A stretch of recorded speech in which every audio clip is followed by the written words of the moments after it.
Hey everyone, it's Desiree. Welcome back. Thank you so much for taking the time to join me today.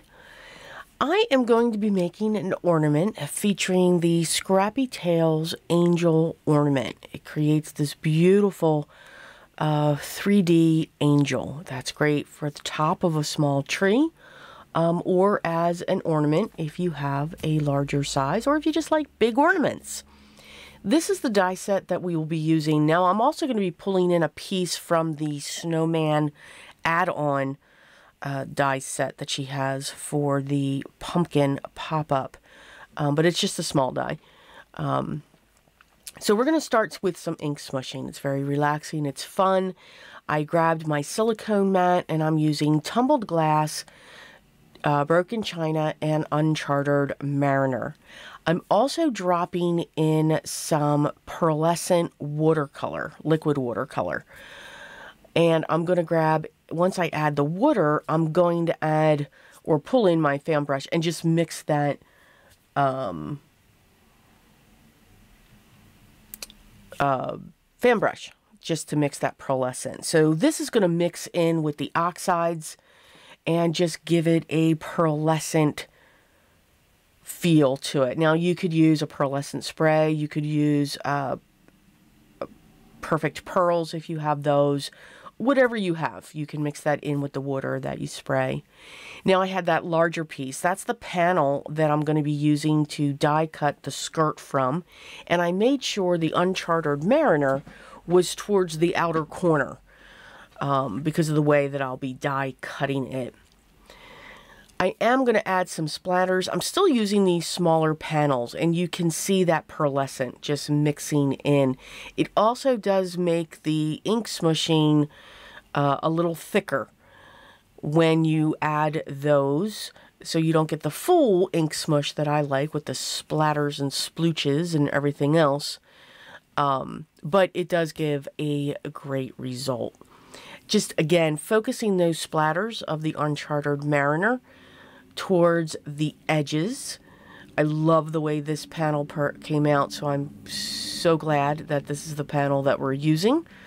Again, just focusing those splatters towards these outer corners where the uncharted mariner is. I just want that edge to be a little darker. Adding some more water. Now these panels took a while to dry because of all the water that I did add. Even though I used my heat tool, I still let them rest and dry on their own.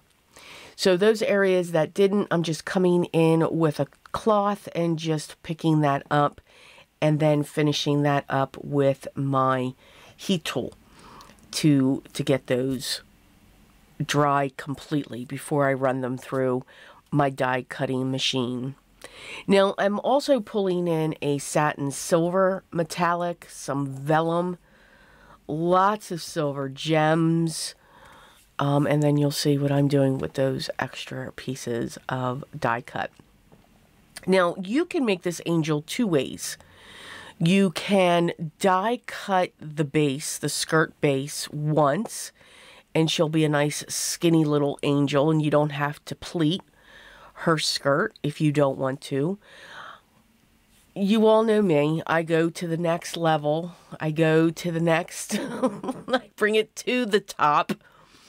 So I'm going to die cut this twice. So these are the little holly that I pulled from the Snowman add-on. I die cut them from dark blue. Yes, I read my jar this time. And it is a white modeling paste, opaque, at least I hope it is. And I added with my white gel pen the center stroke, and I missed one of them. I do get that later. The center stroke to highlight for the vein of the holly leaf. And then I die cut the berries from a iridescent cardstock that has a pattern through it. So each way that you look at them, you'll get this different look and variation from that. And I'm just gluing those in place. And with the modeling paste, I went around the edge to make it look like there's snow on top of those. And then I'm just going to set those aside to dry. So those are the two pieces that I used, and that is the snowman add-on. I've die cut each wing twice, the vellum twice, and the angel's face and halo twice. So I'll have those pieces. And first I'm going to layer the satin silver mirror cardstock on top of the vellum piece. Now these are not asymmetrical, so you can't lay them on top of each other, but I wanted to get an idea of where I placed that first one to make sure that the halos were close. I am going to be gluing these on each side of the skirt, the way I put this together. Yeah, it's a little different, I'm sure. Going to do the same thing with the wings. Going to set that silver satin mirror cardstock on top of the vellum, but I'm not going to put these pieces together yet. I'm going to spend some time adding some gems to the wings and some more glimmer and shine. Now you could add pearls, you could add sequins, you could have just so much fun with these. Lots of possibilities when it comes to decorating these. I did choose just a silver, a very shiny silver gem, and just filling in some of the die cut areas and having fun just placing those, not covering the wing completely, just wanting to have that hint of sparkle coming off the wing. You can see at the top of each of the angels in the center of the halo, I placed one of the extremely large gems that are in this packet, and a large gem at the top of each of the wings. The rest of the wings are with the smaller size gems, with the smallest going down towards the bottom of the wing. I'm just going to show you these two wings here, and then I did the other two off camera. You know, this is like watching paint dry, right? Just saying.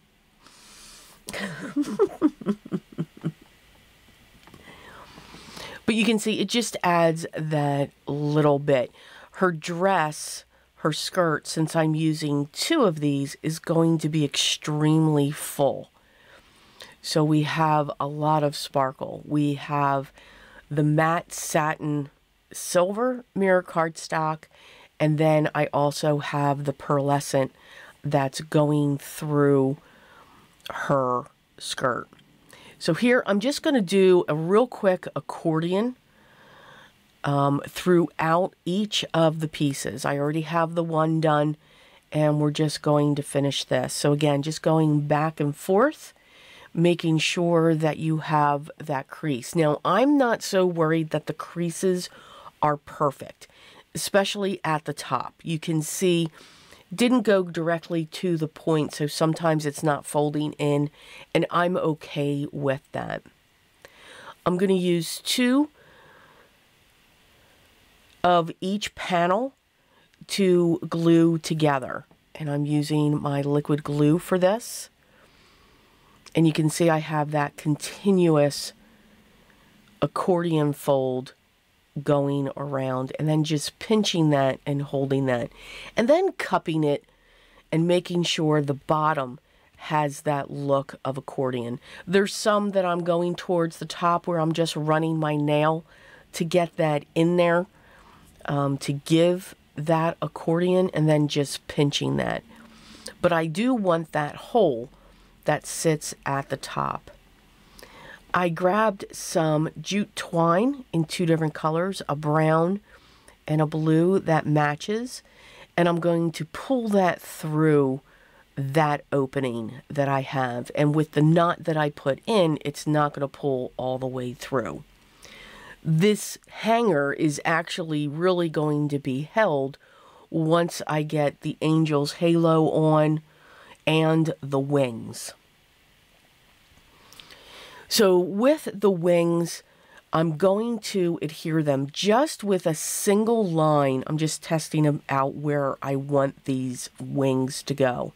Again, I wanted the full skirt, so the wings and the halos are going to sit on top of this point and be stabilized by the hanger. So I'm just putting a single line of glue down where that solid end stops and the details of the wings starts. I want these to cross over the hanger that I have coming up. So just testing that out. I am going to widen that opening just a little bit on the wings, and I'm going to add glue on each side. And then you'll see I'm going to overlap them. Now, I'm not worried about how they're overlapping because the halo's going to cover that. So I'm going to pull in my tweezers just to hold that for a little bit before she topples over. And then I'll be able to remove those tweezers. And then the halo is going to sit right where they come together. I'm going to use a double-sided foam square to push these together. So that's going to cover the opening of the wings and also the and match up between the two. So it's mainly the opening of the wings. What's going to hold the hanger together besides the wings, that's mainly the wings grouping that hanger, is I'm going to put a knot at the top of the halo. So now our whole system is hung there. Now I have some tassels underneath the skirt if you wanted to add some bells or beads or anything like that. You have that ability to do that as well. Or you can just snip it up into the skirt if you didn't want that. So our modeling paste is pretty much dry, and you can see it is still white. So yes, the bottle did not lie after I read it. It is white opaque modeling paste. Now, while that modeling paste was still wet, you could add some glitter to it to add even more sparkles on those. But I just wanted the softness of the white on the tips of the hollies to just shine through, basically. And now we're just going to, I'm adding a small double-sided foam square to add some dimension to these, and plus I thought they would be easier to attach. Again, you have that glue and instant adhesion from the square, instantaneous going on when it comes to the skirt, so we don't have to kill ourselves too much with that and get frustrated. So once I have that in place, I'm able to squeeze that. I have this sitting on top of the pearlescent watercolor bottle just to get that up, because laying her on the table was not fun. It was not a good thing because of the skirt. It's so full. And that's what I was looking for, so that I could add these little embellishments of the holly leaves at her base. And you can see it's just flying all over the place. And you'll see the holly leaves fly all over the place. All over the place. That's what we do. We have fun when we create.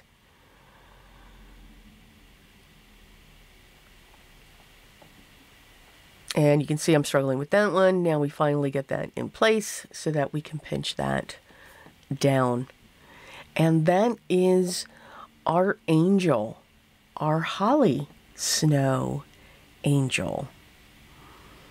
I think she just came out really adorable, really pretty. And this would look so pretty on a shelf with one of those tea lights up underneath it as well. Even though it has a hanger, that's okay. You can still put a tea light up underneath that. And even if you have the bells filled, you know, pulled in there and tied to that tail there that I have, they would just be coming out from underneath her. So just because you have a hanger does not mean that it still can't be a decor piece. It doesn't necessarily have to be for your tree. This would also make a great tree topper for your tree. She's a nice size. If you have a small tree, it'll be a beautiful way to decorate it. But having a set of these in different colors with the ink smushing would look absolutely gorgeous. So I hope you enjoyed, as always, today's project featuring the Scrappy Tales 3D Angel Ornament. I see more coming in my future for my tree. The products that I used will be listed down below, and if you have any questions, make sure you leave those down below as well, and I will get back to you as soon as I can. Again, thank you so much for stopping by. I'd love for you to subscribe. Make sure you hit that thumbs up. That helps to let people know and be able to watch this video so that they can enjoy it as well. But remember, enjoy the process when we create. Take those things, mix and match your dyes, add different mixed medias to them, but just have fun. Paper is a wonderful medium for that when it comes to creating your art. But remember what's most important, always for me, be creative. And I will talk to you in the next one, guys. Till then.